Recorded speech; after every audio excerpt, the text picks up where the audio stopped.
কদর যেন মিস না হয়। 21, 23, 25, 27, 29 নাকি খালি 27?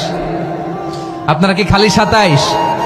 হ্যাঁ না, ফালতামিসু ফিল আশরিল আওয়াখিরি ফিল মিনাল ভিতরি, রমজানের শেষ দশকের বেজর রাতগুলোকে কদর হিসেবে তালাশ করো। আল্লাহর হাবিব সাল্লাল্লাহু আলাইহি ওয়াসাল্লাম শেষ 10 দিন টানা ইবাদত করতেন, টানা ইবাদত।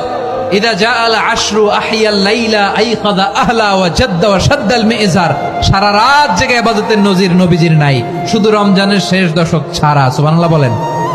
নিজেও ঘুমাতেন না, ফাতেমা রাদিয়াল্লাহু তাআলা আনহু, আলী রাদিয়াল্লাহু তাআলা আনহু কাউকে ঘুমাতে দিতেন না, সবাইকে জাগিয়ে তুলতেন। আমরা সারা রাত জেগে ইবাদত করব, রাজি আছেন তো?